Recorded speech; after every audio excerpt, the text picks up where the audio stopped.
흥망과 망의 그 역사에 반드시 그 뒷면에는 부패가 존재하고 있습니다. 나라의 흥망도 마찬가지고 기업의 흥망도 마찬가지라고 생각합니다. 그래서 이 부패를 걷어내고 일신우일신, 그러니까 매일매일 혁신하는 것, 그것이 매우 쉬운 일인 것 같기도 하지만 매우 어려운 일이다라고 그렇게 생각합니다. 1년 전 국민들이 광화문 광장에서 촛불을 들었습니다. 그 촛불의 의미도 결국은 부패를 막아내자라는 것이었다고 생각합니다. 국가를 사유화한 그 최순실이라는 사람으로 대표되는 부패, 또 검찰공화국으로 불려졌던 정의롭게 쓰이지 못하는 검찰권의 부패, 또 기업과 그 권력의 정경유착이 빚어내는 그러한 부패를 걷어내기 위해서 우리 국민들이 광화문에 모였고, 결국은 그 힘으로 정권 교체가 됐고 1년 후에 우리 국민들은 자랑스러운 인권상도 받게 됐습니다. 이제 이렇게 부패를 걷어내야 된다는 국민적 열망의 결실을 맺기 위해서 우리가 과연 앞으로 어떻게 해야 할 것인가, 저는 굉장히 슬기롭고 지혜로운 그런 방법으로 우리의 그 대한민국을 정의로운 대한민국으로 만들어야 되지 않을까, 그렇게 생각합니다. 오늘 그 토론 주제로 이렇게 이제 그 우리가 토의하게 될 기업의 사회적 책임과 관련해서도 이제는 웬만한 기업에 다 CSR이라고 해서 이 사회적 책임을 하는 부서들이 다 생겼습니다. 처음에는 매우 생소한 것이었지만 이것이 정착하는데 불과 저는 한 10년 정도의 시간밖에 걸리지 않았다고 생각합니다. 그러면 기업이 과연 이 CSR이라는 사회적 책임 부서만으로 기업의 어떤 윤리적 책임을 다 할 수 있는 것이냐, 그리고 어떤 우리가 살아가는 공동체를 위해서 우리가 다 모든 것을 다 했다고 생각하는 것이냐, 저는 그렇지 않다고 생각합니다. 이 기업의 사회적 윤리 책임의 그 범위와 또 방법도 새롭게 매일매일 혁신해야 하지 않나 생각합니다. 때로는 이 기업의 사회적 윤리 책임이라는 것을 핑계로 해서 이 방법에 또 하나의 부패가 지금 또 싹트고 있지 않나 하는 그러한 우려도 생각할 수 있습니다. 예를 들면 특정 기업이 어떤 특정한 집단의 그런 그 기업의 사회적 책임을 핑계로 해서 어떤 그 물리적인 것을 제공함으로 인해서 그런 어떤 그 관계 속에서 또 하나의 부패의 고리가 싹튼다고도 보여지고 있기 때문에 그렇습니다. 그래서 오늘 토론회에서 이러한 그 기업 윤리와 기업의 사회적 책임이 정말 그 국민들로부터 존경받고, 그리고 우리가 기업을 존경하고 그리고 함께 살아가는 공동체를 이루어가는데 어떠한 그 모델이 과연 바람직한 것인지 정말 진지하게 많이 토론해 주셨으면 좋겠고, 진지하고 정말 그 좋은 토론의 기회가 됐으면 참 좋겠습니다. 감사합니다. 네. 그럼 우선 제일 발제자이신 서강대 교수이시면서 서강대 경영전문대 교수이신 장영균 선생님께서 기업 윤리경영 확대 방향과 향후 과제에 관하여 발표를 하겠습니다. 네, 안녕하십니까. 서강대학교 경영전문대학 장영균 교수입니다. 우선 윤리경영은 윤리를 우선의 가치로 생각해서 그 모든 업무 활동의 기준을 윤리 규범에 두고 투명하고 공정하고 합법적인 의사결정을 내리는 것을 말합니다. 기업마다는 뭐 정도경영, 책임경영, 투명경영, 신뢰경영 이런 이름으로 부르지만 결국엔 윤리경영의 같은 이름입니다. 최근에는 윤리경영의 범위가 이제 그 기업의 사회적 책임까지 확대되는 현상을 보이고 있습니다. 그런데 윤리경영을 보통 이제 왜곡해서 이해하는 경우가 있는데, 가장 올바르게 이해하는 방식은 윤리경영을 크게 제도적인 측면과 의식적 그리고 문화적인 측면 두 축으로 보는 방식입니다. 그래서 제도적인 측면이란 기본적으로 우리가 알고 있는 법규 준수, 준법 감시, 내부 통제 같은 그 의미의 컴플라이언스를 의미하고요. 의식적 문화적 측면의 윤리경영은 그 보이진 않고 종식적이진 않지만 조직 내에 존재하는 가치나 신념, 이런 비가시적 요소들을 포괄하는 조직 내 그 윤리 의식의 집합을 의미합니다. 그래서 진정한 의미의 윤리 경영에 도달하려면 이런 제도적 측면의 완비와 그리고 문화적 측면에 대한 그 성숙이 동시에 있어야 될 것입니다. 그러면 이제 본격적으로 우리 기업의 윤리 경영 확대 방향에 대해서 조심스러운 제언을 좀 드리고 싶습니다. 먼저 제도적 측면에서는 저는 이제 투트랙 시스템 이렇게 말씀을 드리고 싶은데요. 이 투트랙은 이제 당근과 채찍을 동시에 하자 이런 얘기입니다. 그래서 첫 번째 트랙은 이제 악질적인 위법 행위에 대해서는 엄벌주의로 가자 이런 것입니다. 그래서 국내에는 아직 좀 미흡하게 도입되어 있는 징벌적 손해배상 제도의 전격적인 도입이 좀 절실하지 않겠나 이런 생각이 들고요. 물론 국내에도 일부 이런 법들을 적용한 사례들이 있긴 합니다. 그래서 그 발제문에 다 이미 수록을 했고요. 하지만 이제 본격적인 제도들을 좀 더 법제화시켜서 그리고 기업에 계도를 해서 이제 우리 기업이 비윤리적인 것들에 그 연루가 되면 정말 큰 책임을 물어야 되는 거라는 것에 대한 경각심을 심어줄 필요가 있습니다. 하지만 이렇게 채찍만 들어서는 기업이 진정한 의미의 윤리 경영을 하기가 어렵습니다. 편법을 쓸 것이기 때문에. 그래서 진정성 있는 준법 노력에 대해서는 또 보상해주는 인센티브도 역시 동시에 마련해야 될 것입니다. 이게 두 번째 트랙입니다. 또 준법 및 윤리 경영에 대해서 노력을 체계적이고 상시적으로 경주한 기업에 대해서는 물론 그런 기업도 위법 행위가 발생할 수 있습니다. 하지만 그런 기업에 대해서는 최소한 열심히 진정성 있는 노력을 했다는 것들이 인정이 되면 그들의 위법 행위가 발견 시에 감형 요소로 저희들이 좀 받아들여야 되지 않을까 이런 생각을 합니다.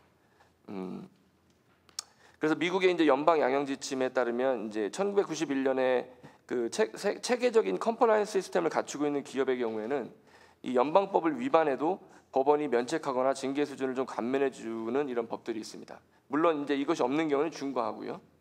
그리고 2004년에 이제 그 좀 개정을 했는데 여기에는 좀 더 구체적인 7가지의 그 감형 기준에 해당되는 효과적인 컴플라이언스 및 윤리 프로그램 구축에 대한 가이드라인을 제시하고 있습니다. 그래서 이 발제문에 나와 있듯이 총 7가지의 그 기준들을 미국 그 연방 양형 기준에 제시하고 있고요. 이거에 따라서 이제 그 기업의 범죄 행위에 대해서 적절하게 그 차감해서 제재하는 이런 그 제도를 겸비하고 있습니다.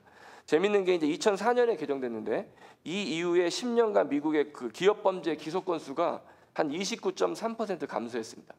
그래서 다소 실효성이 있는 제도라고 보여질 수 있고요. 물론 한국에 전면적으로 도입할 때는 이제 저희 국가적 상황과 여러 가지 그 인프라들을 고려해서 도입해야 되지만 기본적으로 이제 이 투트랙 시스템이 있어야 기업이 본격적인 기업 윤리에 대한 그 심각한 고민을 할 수 있지 않을까 이런 생각을 하고 있습니다.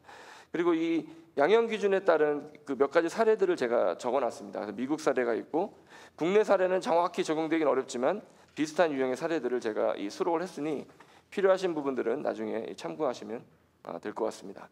두 번째 트랙인 문화적 측면을 제가 또 설명을 좀 드리겠습니다. 문화적 측면은 이제 기업 경영 윤리 경영의 그 완벽한 모습들을 구축하기 위해서는 이 제도적인 측면 이외에 의식적, 문화적 측면에 대한 강조가 반드시 있어야 된다고 제가 역설을 했습니다. 그래서 제도적 접근법을 이 하드웨어를 정비하는 것이다라고 하면 문화적 접근법은 우리의 소프트웨어를 정비하는 것이다 이렇게 볼 수 있습니다. 그 윤리의 문화가 얼마나 중요한 것인지를 보여주는 재미있는 연구가 있습니다. 그 필스만하고 미구엘 교수가 이제 유엔에 파견된 146개국 1,700명의 외교관을 대상으로 한 연구가 있는데요. 이 외교관들이 1997년부터 2002년까지 5년 동안 뉴욕시에서 그 교통국에 보고된 외교관들의 주차 위반 건수를 조사했습니다. 이 외교관들은 면책 특권이 있어서 그들의 그 이 불법 주차 행위가 보고는 돼도 벌금은 물지 않는 그런 제도가 있었는데요. 재밌는 게 이 5년 동안 아프리카 출신 외교관, 특히 이집트 출신 수단 출신 외교관은 5년간 121건의 위반 행위, 이집트 출신 외교관은 141건의 주차 위반 행위를 한 반면에 스웨덴과 덴마크 출신 외교관은 단 한 건의 주차 위반도 하지 않았습니다. 이들은 유엔에 파견된 외교관일 정도면 교육 수준과 이런 사회적 경제적 배경은 거의 동일하다고 보고, 그리고 이들의 면책 특권에 대해서 동일한 인식을 가지고 있었습니다. 하지만 이렇게 큰 차이를 보이는 것은 이 두 교수가 연구에서 내린 결론은 바로 그 각 출신 국가의 부패 지수, 즉 청렴에 대한 의식 수준, 그 윤리 문화에 대한 의식 수준, 이것으로 결론을 내렸습니다. 그래서 이 제도가 있지만 이 문화가 빠진, 이 윤리 의식에 대한 문화 소프트웨어가 빠진 것은 사실 반쪽짜리다, 이렇게 볼 수가 있습니다. 그래서 윤리 문화를 구축하는 것에 기업들이 제도 정비하는 것 못지않게 열심히 그 준비를 해야 된다는 것이고요. 그래서 이제 어떤 부분들을 강화해야 되냐면, 우선 조직이 추구하는 리더십 자체를 윤리적 리더십으로 재정의할 필요가 있고, 그리고 조직 내에 윤리 의식을 함양할 수 있는 전문적인 그 기업 윤리 교육 프로그램들을 상시적이고 정기적으로 실시해서 의식 교육을 해야 되고, 그리고 기업의 존재 목적이 이제 단순한 이윤 추구가 아닌 그 사회 구성원들과 상생하는 것임을, 이걸 지속적으로 인식시킬 수 있도록 를 통해서 그 기업 윤리 문화가 어느 정도 고치가 될 수 있지 않을까, 이런 생각을 해봤습니다. 그래서 이런 것들이 이제 두 번째 트랙인 그 문화의 그 의식 강화 부분이고요. 그리고 마지막으로 이제 윤리 경영의 범위가 확대되고 있습니다. 다음 발제해 주신 그 성균관대 구 교수님도 이제 이 부분을 중점적으로 말씀해 주실 것 같은데, 기업의 사회적 책임 (CSR이라든지) 또는 기업의 공익 추구를 요구하는 (CSV) 이런 개념까지 등장하면서, 이제 과거의 기업의 윤리 경영의 범위를 법을 준수하고 주주에게 이윤을 극대화하는 모습에서 벗어나서 기업이 사회 구성원의 한 파트로서 다른 이해관계자들과의 그 상생관계를 추구하는 것까지가 기업의 윤리 경영의 확대 범위로 볼 수 있고요. 또 현 정부의 이제 주요 정책 기조가 공정경제 그리고 사회적 가치 창출입니다.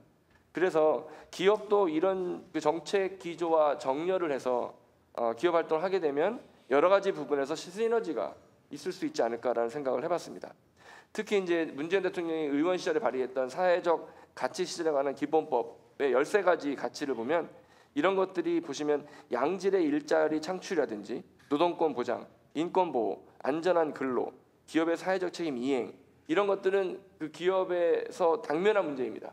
그렇기 때문에 기업들이 이것들을 지켜나가는 것이 기업의 경영윤리의 새로운 모습이고, 또 정부가 원하는 그 기업의 사회적 가치를 실현하는 방식이 될 수 있겠습니다. 그래서 예를 들면 일자리 창출과 같은 의제를 경영 효율성의 의제로 볼 것이 아니라 이제는 윤리 경영의 의제로 봐야 될 때가 왔다고 할 수 있습니다.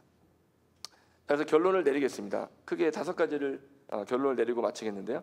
일단 기업의 윤리 경영은 이제 선택이 아니라 필수이며 시대적 과제임을 우리가 인식해야 됩니다. 두 번째는 국내 기업의 윤리 경영은 진정성 부족, 그리고 비윤리 경영에 대한 낮은 처벌, 그다음에 윤리 경영에 대한 감시 및 규제 일변도의 제도적 측면만 강조하는 모습, 이런 것들을 보여왔고, 문화적 측면의 윤리 경영에 대해서는 초보적 단계에 머무르고 있습니다.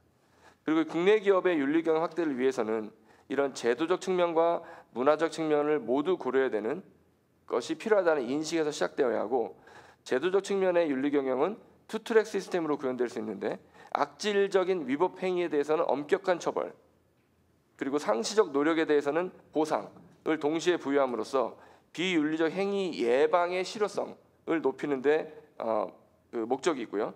문화적 측면의 윤리 경영은 제도적인 측면 못지않게 중요한 축으로서 인식되어야 하며, 동시에 윤리 경영의 범위를 기업의 사회적 가치 창출에까지 확대할 필요가 있음을 저희들이 알 필요가 있습니다. 네, 이상으로 부족한 발제 마치도록 하겠습니다. 감사합니다. 제가 분석한 그 국내 주요 기업의 지속 가능성 보고서 발간 추이가 나와 있습니다. 2004년부터 2014년까지 발행된 보고서를 제가 분석을 했고요. 여기에서 이제 흥미로운 점은 그 지속 가능성 보고서 숫자도 늘어났지만 글로벌 CSR, 즉 그 해외 사회공헌 활동에 대한 내용을 담은 보고서의 숫자도 크게 늘어났다는 것입니다. 보시면 이 옅은 색깔의 그 바를 보시면 한 6개 이하에서 51개의 그 글로벌 CSR 관련 내용을 포함한 지속 가능성 보고서가 발간된 것으로 그 사실을 발견하실 수가 있습니다. 그 다음으로 자료집 27페이지를 보시면 그림 2가 제시되어 있는데요. 여기에서는 국내 주요 기업의 글로벌 CSR 사업의 숫자를 보여주고 있습니다. 이것은 그 지속 가능성 보고서에 보고된 사업들을 제가 코딩을 한 것이고요. 역시 이제 지난 분석 기간 동안에 분석 기간 동안에 이제 크게 늘어난 것을 확인하실 수가 있습니다. 전체 기간을 통틀어서 2020건의 글로벌 사회공헌 활동이 수행이 됐고요. 2004년도에는 30여 건에 머물렀었는데 2013년도에는 300건이 넘어서 한 10년여의 기간 동안에 한 100배 이상 증가한 것을 직접 확인하실 수가 있습니다. 이런 자료들이 잘 보여주고 있는 것처럼 지난 10여 년간 국내 사회공헌 활동에 치중하던 대기업들이 점차 전 세계로 사회공헌 활동 사업을 확장하고 있습니다. 이것이 제 연구의 핵심적인 발견이자 주장이고요.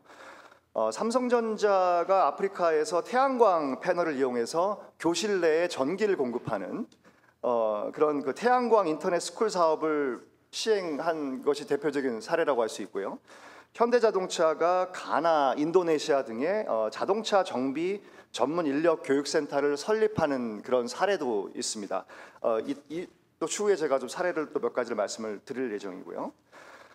이렇게 쭉 보니까 그 수출 제조업체들의 활발한 참여가 눈에 띄었습니다.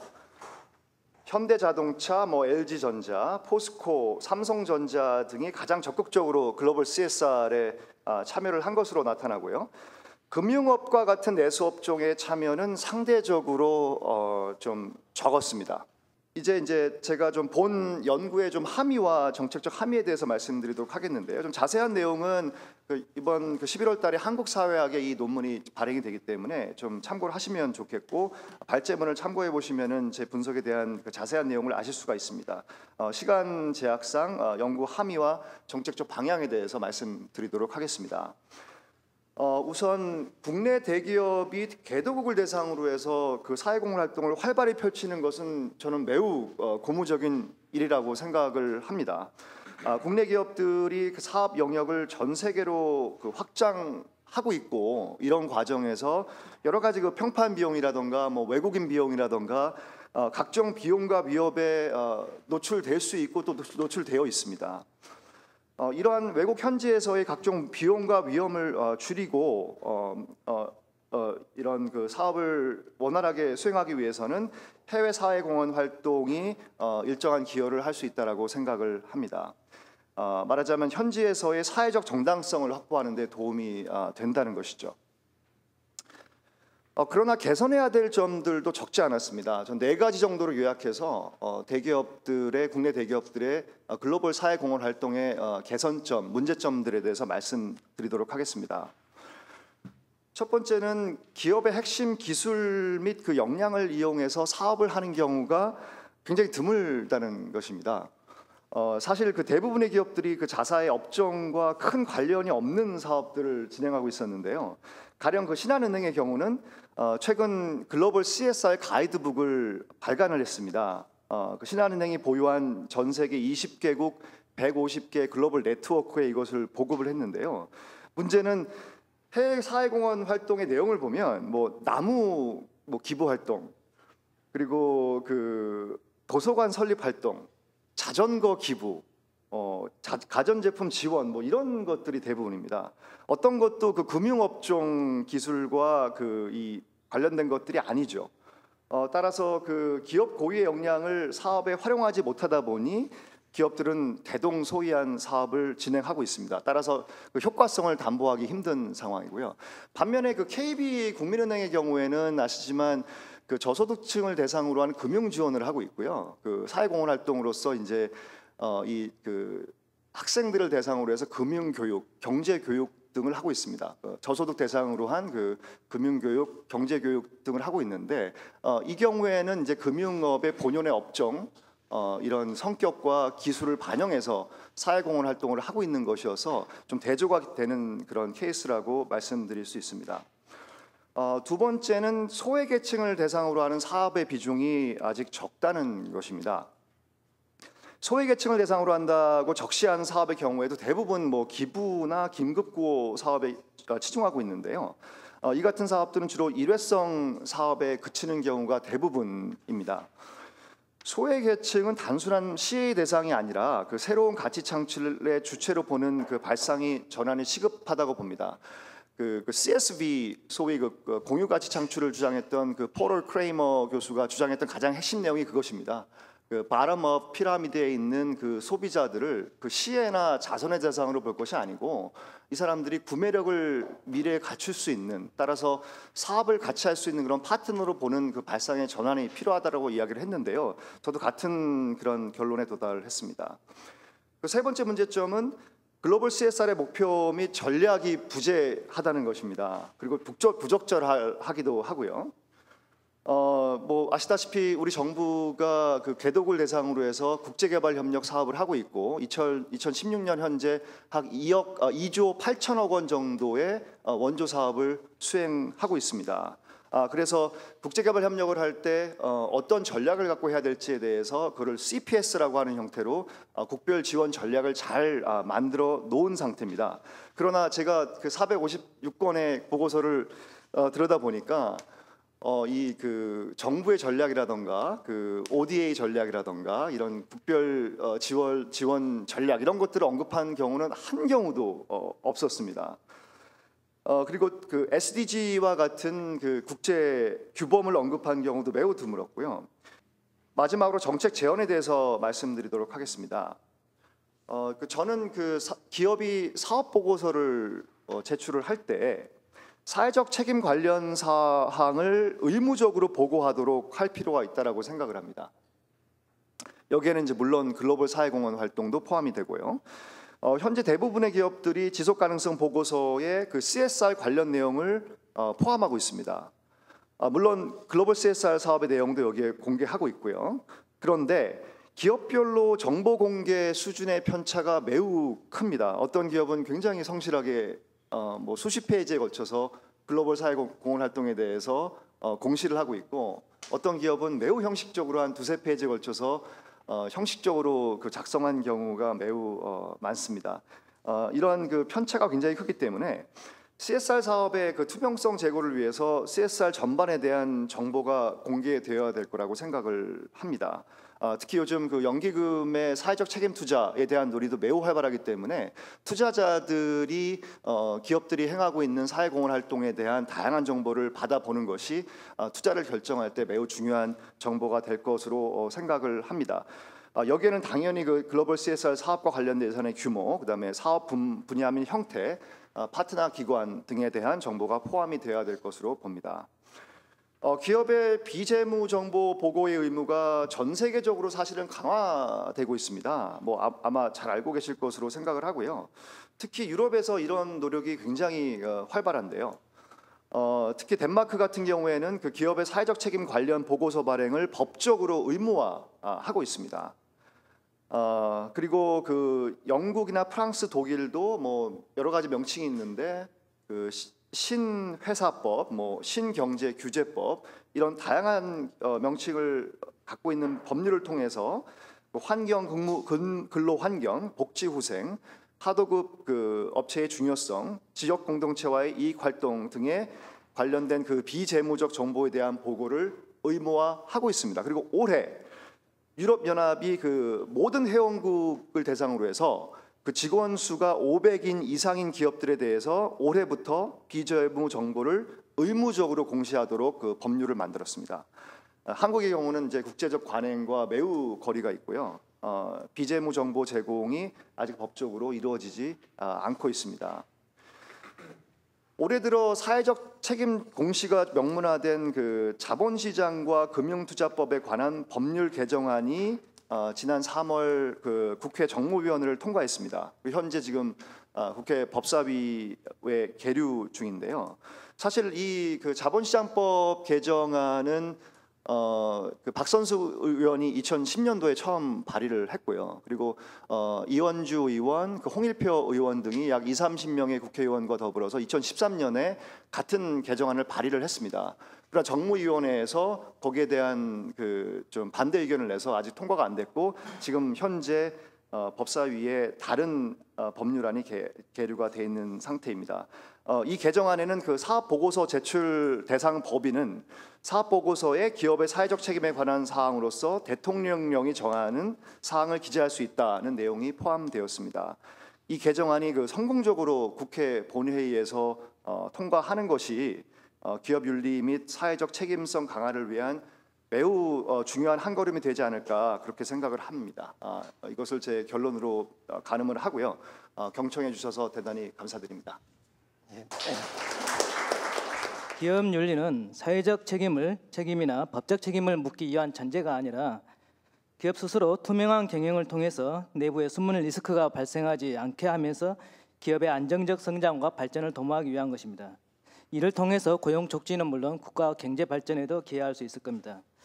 그러나 최근 국정농단 사태에서 보듯이 기업 총수들이 줄줄이 검찰 조사를 받는 등 기업들의 준법 윤리 경영의 한계에 민낯이 드러난 셈입니다.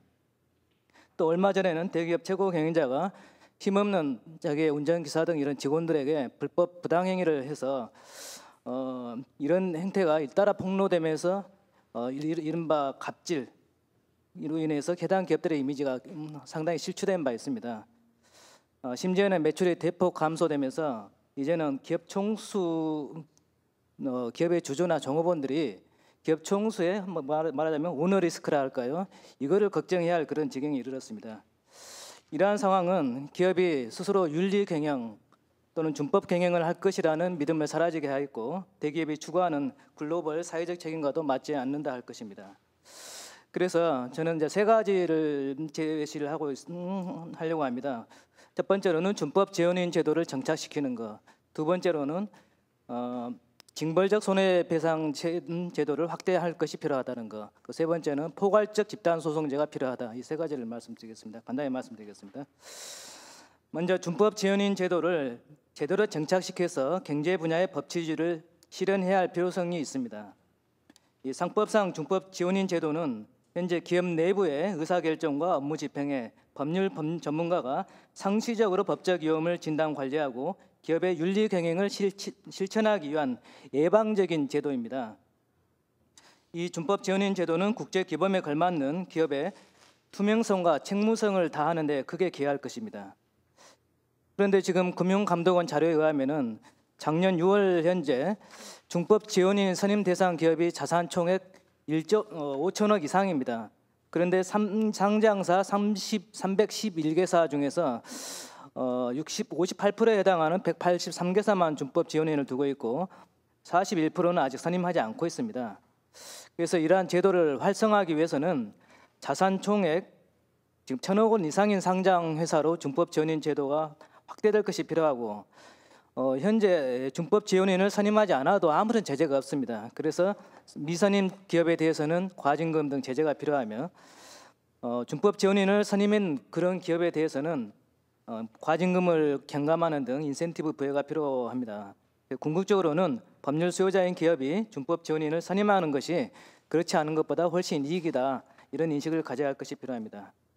다음 두 번째로 징벌적 손해배상 책임 제도 확대가 필요합니다. 아까 장영균 교수님도 그 기업의 비윤리적 관행에 대한 폐해를 실질적으로 막기 위해서 필요한 제도라고 이렇게 강조하시기도 했는데요. 지금 올 3월에 국회에서 제조물 책임법이 통과되면서 내년 4월부터는 이제 제품 결함을 알고도 악의적으로 필요한 조치를 취하지 않은 기업에 대해서 소비자의 생명 신체에 대한 중대한 손해를 끼쳤다면은 발생한 손해의 최대 3배까지 책임을 묻는 이러한 제도입니다. 현재는 발생한 손해 이상으로 어떤 손해배상 책임을 지지 않습니다. 이로써 이제 소비자 권리만 보호되는 것이 아니라 기업 스스로 고도의 주의를 기울여서 상품을 생산하게 될 겁니다. 결국은 산업 전체의 경쟁력이 향상될 것으로 생각됩니다. 다음으로 이제 이러한 징벌적 손해배상 책임을 절차적으로 확보해서 묻기 위해서는 포괄적 집단소송제도 도입이 필요합니다. 집단소송제는 지금 피해를 입은 소비자 중에 일부가 가해자 기업을 상대로 해서 재판을 해서 승소를 하면은 동일한 피해를 입은 나머지 소비자들도 소송을 하지 않고도 같은 보상을 받을 수 있는 그런 제도입니다. 지금 증권거래법에 규정은 되어 있지만은 2005년도에 시행된 이래 현재까지 지금 12년 됐는데요. 어저께 매일경제신문 보도를 보니까 9건 지금 소송이 청구가 됐다고 합니다. 그 중에서 금년 7월에 처음으로 한 건이 투자자가 승소한 사례가 있다고 합니다. 결국은 이 제도는 사실상 사문화되어 있는 걸로 이렇게 생각이 됩니다. 그러나 이제 증권거래법 적용 대상이 아닌 사례에 대해서는 전혀 단체 소송을 할 수가 없습니다. 가령 예컨대 최근에 일부 카드사에서 개인 신용 정보를 유출한 그런 사건이 있었는데요. 이러한 소액 집단 피해가 발생했을 때 현재는 일부 변호사들이 인터넷 카페를 통해서 그 소송하고자 하는 원고를 모집을 해서 소송을 수행하고 있습니다. 어찌 보면 한국형 뭐 단체 소송이다 이렇게 표현하시는 분도 계시던데요. 이렇게 하는 경우에는 거기에 참여한 소비자는 보상을 받지만은 참여하지 않은 그 소비자는 별도로 피해 구제 신청을 해야 됩니다. 또 남소 가능성이 있어서 부작용이 적지 않다는 점에서 이번 기회에 집단 소송제 도입과 정비가 필요하다고 생각합니다. 결국 이제 기업의 윤리 경영과 이 사회적 책임을 위한 제도도 중요하다고 할 것이지만은 이 제도보다 중요한 것은 윤리 경영이 기업과 경영주들에게 보다 이익이 된다 이러한 의식이 중요하고 그러한 의식이 확고한 기업일수록 글로벌 기업으로 성장할 수 있을 것이라고 생각합니다. 예, 이상입니다. 여러분 반갑습니다. 매일경제 김서영입니다. 이제 하나의 예를 제가 들어보면은 이제 이렇습니다. 애플 같은 기업은 세계에서 이익을 가장 많이 내는데 가장 좋은 일을 하나도 안 합니다. 그래서 이제 스티브 잡스도 죽기 전에 이제 빌 게이츠하고 필생의 라이벌이었지만 빌 게이츠는 좋은 일을 굉장히 많이 했지 재단을 만들어서. 그래서 왜 사람들이 너는 그렇게 한 푼도 기부를 하지 않느냐? 라고 물어보면 그 사람은 묵묵부답이고 답변을 하지 않았습니다. 그리고 이제 또 하나의 기업인 그 엔론이라는 기업이 혹시 생각나는지 모르겠습니다만은 엔론은 굉장히 큰 화학 회사였는데 이 부실 회계장부 부정으로 해서 이제 패망한 회사죠. 그래서 이익을 많이 내는 게 기업이지만은 그러니까 나쁜 짓도 안 해야 되는 게 기업인데. 그래서 굉장히 좋은 일, 엔론이 기부는 세계에서 제일 많이 했습니다. 그렇지만 앞에 또 맨 앞에 부패를 해서 또 이제 망해서 좋은 일과 부패는 동전의 양면 같은 이제 그런 건데.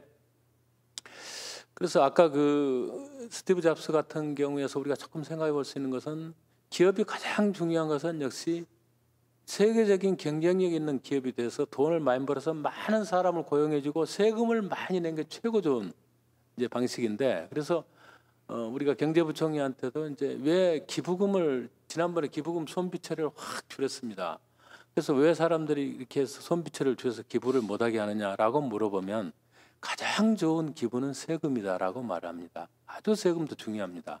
그리고 기부금을 내버리면 그만큼 세금을 안 냅니다. 그래서 실제로 기업 안에서 회계 계산할 때는 이 기부하고 세금하고 큰 차이가 없을 정도로. 그래서 세상에 좋은 일만 하는 것처럼 그렇게 과대 포장되는 그런 면도 좀 있습니다. 그래서 오늘 이제 발표하신 것 중에서 좋은 일은 CSR, 그다음에 나쁘게 돈을 벌지 말라는 것은 이제 반부패였는데 이제 CSR 쪽을 보면은 아까 이제 그 내용을 보실 때 여러분이 느끼셨겠습니다만은 상당 부분은 해외 시장에 어찌 보면은 마케팅 전략입니다.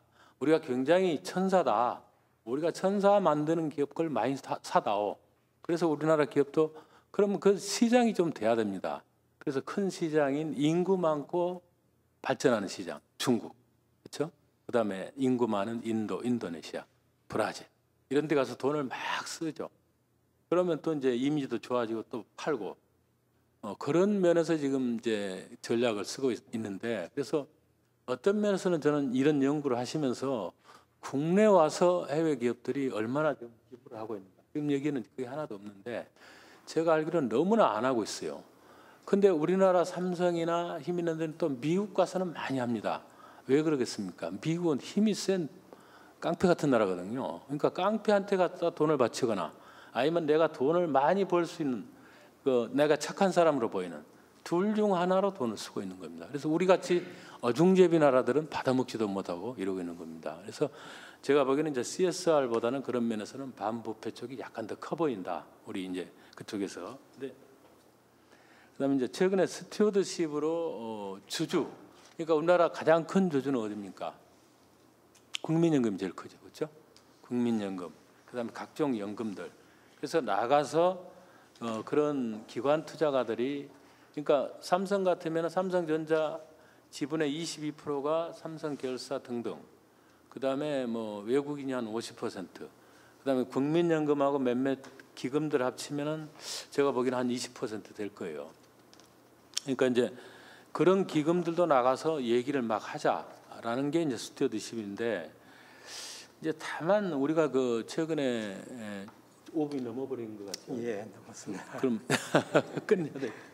많이 넘었습니다. 최근에 이제 방송 우리가 이제 그 정학이나 이런 데서 보듯이 이제 정권이 바뀔 때마다 그래서 이 진보 정권은 가서 진보 발언하고 이렇게 되면 이제 기업이 좀 힘들 것 같아서 조금 신경을 써달라 그런 말씀을 드리겠고요.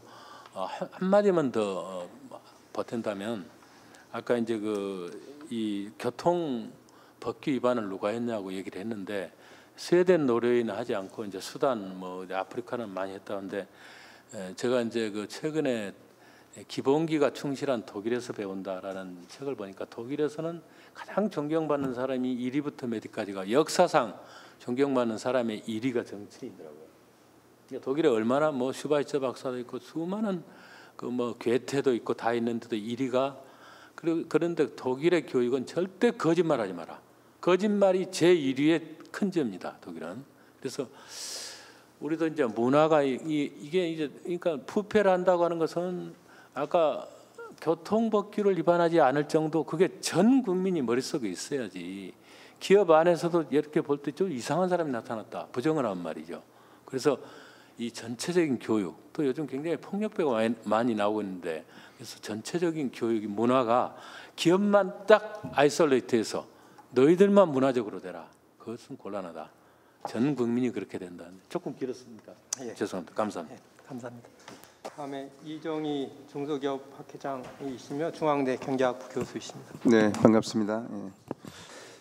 사실 그동안 뭐 정부가 동반 성장 상생 협력이라는 것들이 그동안 하는 화두가 되어 왔죠. 그 이유는 뭐냐면은 사실 많은 갈등이 이제 대중소기업 간의 갈등이 많았기 때문에 이런 문제를 이제 좀 해결하고자 이런 노력이라고 생각을 합니다. 근데 이제 이 기업들이 보면은 뭐 갑질 문제도 나오고 있고요. 여러 가지 거래 불공정 문제, 또 어떤 힘의 어떤 그런 남용의 문제로 나타나는 이런 갈등 문제들이 있습니다. 근데 뭐 지금 대중소기업 보면은 이제 어떻게 보면 이제 수직적 갈등이 있거든요. 그러니까 대기업이 협력업체들과의 관계 부분이 있습니다. 우리가 거래를 한다는 것은 거기서 뭐 윤리성을 떠나서 거래에서 어떤 계약대로 어떤 상행위에 맞게끔 뭐 거래하면 이제 된다 이렇게 보는데, 근데 우리가 모든 어떤 제도라는 것은 다 이렇게 그런 것을 커버해 줄 수 있는 건 아니고 상황에 따라 보면은 늘 우리의 거래 관계에서 불만이 생기지 않거든요. 예를 들면 상대방이 너무 어떻게 보면은 어떤 힘의 논리로 내가 불리한 상황이다 이렇게 느낄 때 이제 조금씩 불만이 생기는 것이 이게 이제 갈등으로 이제 번진다는 이런 문제고요. 그다음에 이제 사실 중소기업들도 마찬가지입니다. 중소기업들도 이게 좀 법인인데 사실 법인이면은 거기에 주주도 있을 거고요, 그렇죠? 참여하는 이제 이런데 이것이 어떤 조그만 구멍가게의 어떤 뭐 주인처럼 이건 내 거다 다 상품처럼 우리 재벌 대기업도 마찬가지지 않겠어요?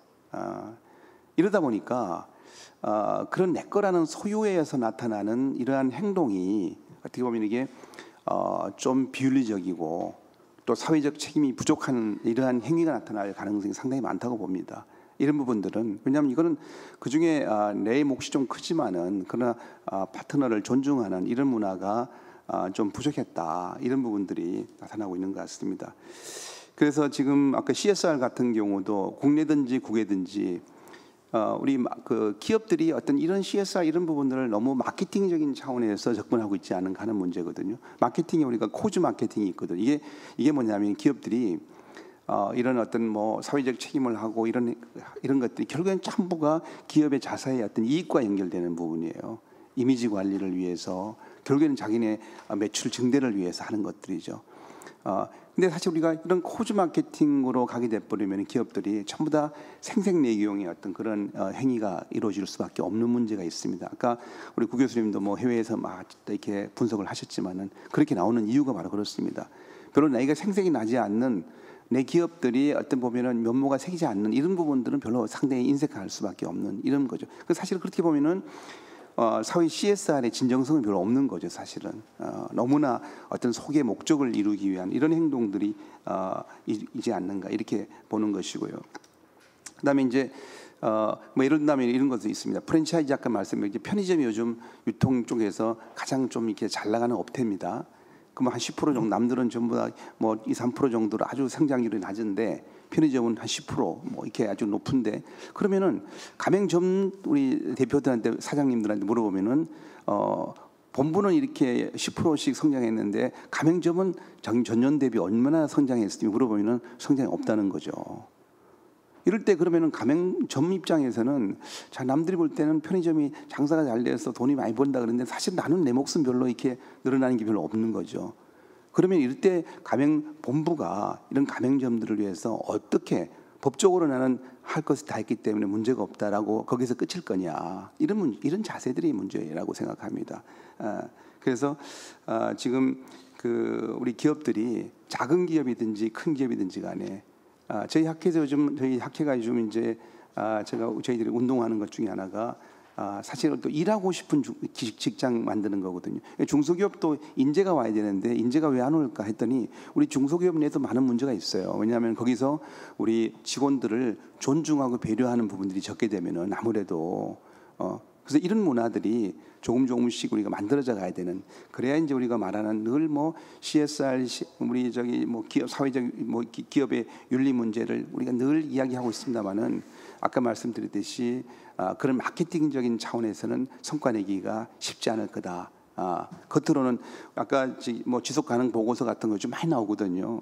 기업들 돈 많이 들어가지고 나오는데 거기 보면은 전부 다 홍보성이거든요. 그게 홍보성이기 때문에 진정한 어떤 그런 좀 CSR 이런 부분들이 좀 정착될 수가 돼야 되지 않는가 이렇게 생각이 되고요.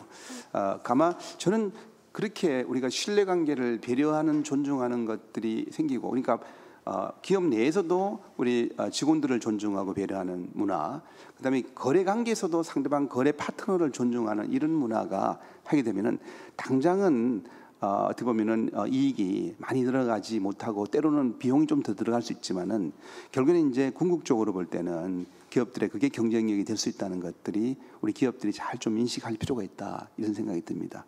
네, 이상입니다. 안녕하세요. 한국여성경제인협회 특별부회장 최호기입니다.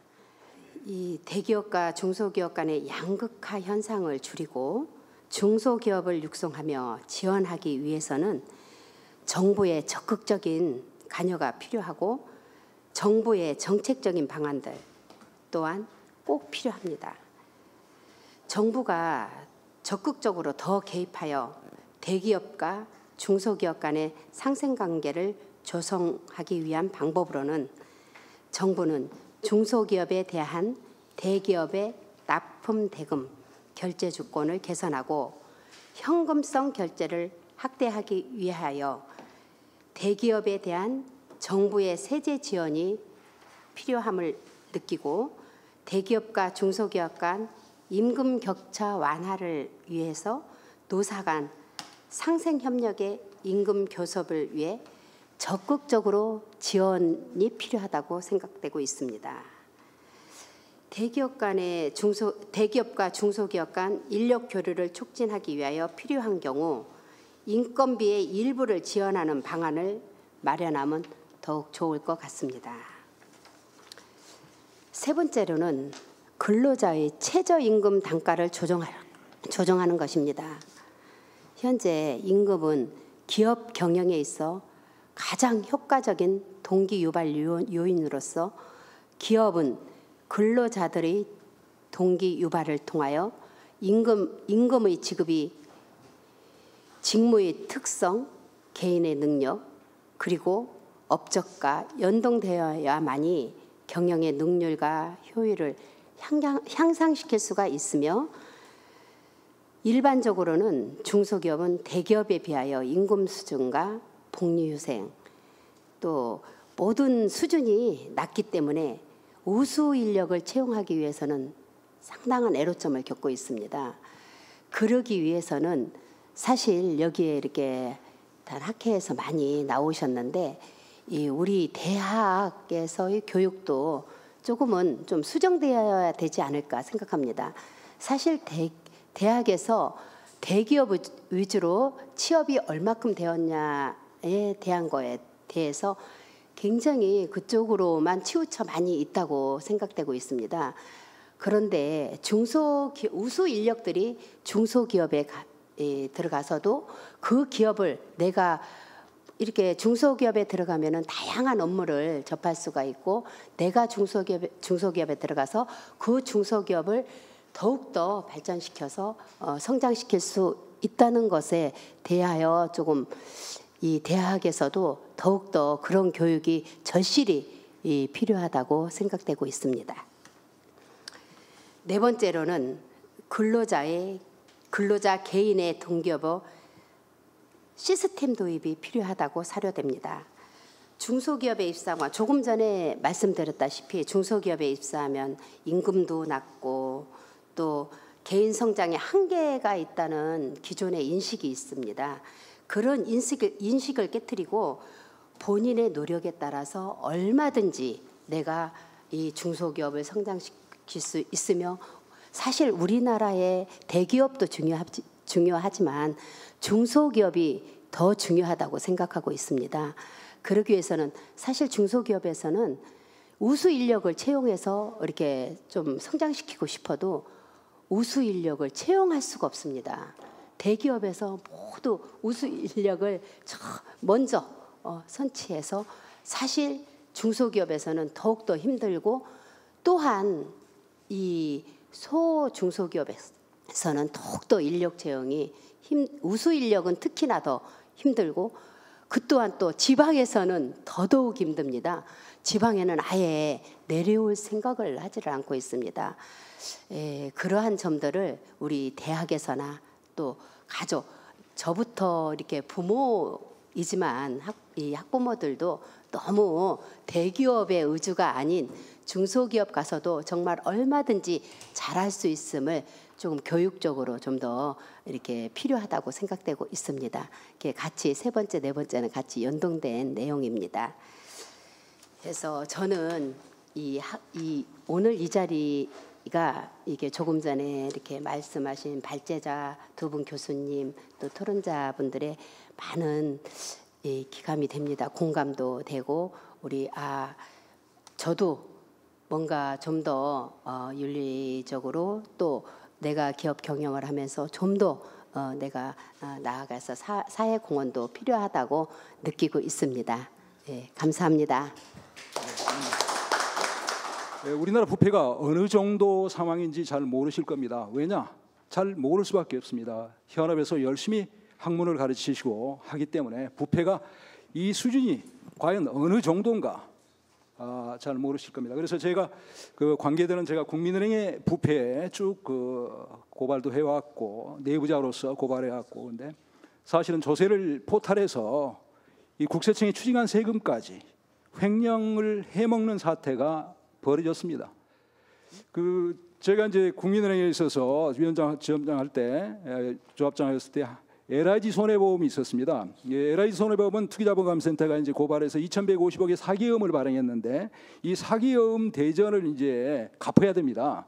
그래서 LIG 손해보험을 매각하게 됐는데 KB가 이제 살 이유가 없어요. 금융지주협법에 30% 이상 돼야 되는데 그런데도 김 위원장이 이제 이 꼬드기 해가지고 사게 했는데 2014년 5월 19일 날 본입찰에서 5천억을 써냈어요. 다른데 동양생명 5,500억, 롯데 5,800억, 중국 6천억을 탈락한 거죠.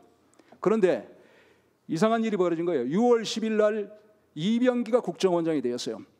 그러니까 국민은행이 6월 11일 날 기관 경고 받아서 받게 돼 있었습니다. 그런데 이것을 우선순위 1순위로 올려가지고 금액도 5천에서 6,850억을 올렸습니다. 그 다음에 은행장 이 불법 행위로 해서 경고돼서 아웃되게 돼 있습니다. 중징계 통보했습니다. 그런데 중징계 하지 않습니다. 압력을 합니다. 김 위원장이 감사원 금융위원회 압력을 합니다. 금융위원회가 압력을 받아서 경징계로 처리했습니다. 대한민국이 사실은 법이 없는 사회입니다. 삼성 저희들이 이제 두 번째 고발에서 구속됐는데 삼성의 핵심은 뭐냐면 삼성의 그 제1모직이 지분이 있습니다. 삼성. 옛날에 제1모직 하면은 옷 파는 삼성의 핵심이었습니다. 그런데 2014년까지는 삼성의 지분이 7%밖에 되지 않았습니다. 제1대 주주가 국민연금이었어요. 그래서 이제 이 회사가 나무 회사 아닙니까? 그런데 이 회사의 에버랜드가 이재용 형제 간의 지분이 제일 많이 가지고 있어요. 52% 정도. 그렇게 되는데 에버랜드가 이 제1모직의 패션 사업을 그냥 패션 사업만 인수합니다. 핵심 사업이지 않습니까? 제1모직의 핵심 사업을 장부가로 인수해줘. 장부가 안 되는 거죠. 이 업체가 수십 년간 그 거래처라든지 매출처라든지 이러한 그 영업권이 있는 건데 이걸 무시하고 1조 원의 매수를 합니다. 그러면은 제1모직이 어떻게 되겠습니까? 30% 매출 감화되니까 떨어지는 거예요. 떨어지는 거고 더 떨어지게 만드는 사람이 누구냐? 국민연금이에요. 이런 동원해서 이런 짓을 하는 거예요. 그래서 이것을 이재용이가 상장할 때는 평가할 때 자기는 또 영업권을 1조를 넣는 거예요. 1조를 넣어서 이 회사가 이 패션 부분이 1조다. 1조에서 2조 가치 된다. 그다음에 다른 사업도 또 넣어가지고 상장할 때 극대화시켜서 6조 4천억의 차익을 만들어내는 거예요. 5조 4천억. 그래서 아까 이제 이 삼성의 핵심은 문제는 삼성이 이러한 것들을 하는 행위가 대통령, 국정원, 김앤장, 김앤장의 송광수가 있지 않습니까? 이 송광수가 검찰총장 출신인데 삼성전자 이사예요. 아까 제1모직 주가가 떨어지니까 이걸 어떻게 하느냐? 제1모직 주가 떨어지는데 SDI에 합병을 해줘. 주가 떨어뜨려가지고 합병시키는 거예요. 그냥 이제는 완전히 공짜로 먹는 거죠. 자기 회사 주식은 삼성전자가 가져가는 거예요. 삼성바이오로직스 어떤 회사입니까? 삼성바이오로직스 인천의 땅을 50년간 그냥 공짜로 줘요. 공시가격 3분의 1로 줘요. 이런 상황을 만들어서 그래도 적자가 3년간 계속 자본 장식이 거의 반 정도 됐어요. 1조 투자했는데. 저기 시간이 많이 초과돼서요. 됐습니다. 네. 그래서 과감 말씀. 이거 이제 본론 다 나왔습니다. 그래서 삼성바이오로직스가 분식 회계를 하는 거죠. 그 다음에 상장 규정이 안 되는데 상장 규정까지 고쳐서 상장을 시키는 거예요. 그래서 시중에서 2조 원을 빨아들여 가지고 이 분식 회계를 해서 이익을 내는. 그래서 저희가 9조 원의 횡령을 넣는데 실제 이제 우리가 옛날 같으면 왕이 절대 권한을 가지고 있는데 지금은 왕이 아니라 지난번에 청와대 서류 나왔습니다만은 삼성 아니겠습니까? 재벌들입니다. 우리가 이제 반부패학회 우리 교수님께서 진짜 아까 윤리나 이런 법이 소용없다는 거예요. 지금 어떻게 이것을 처리해야 될 건가? 부패학회에서 책임지시고 대한민국 부패 정말 척결해 주시면은 국민들이 좀 숨 좀 쉴 것 같습니다. 감사합니다. 예. 아유.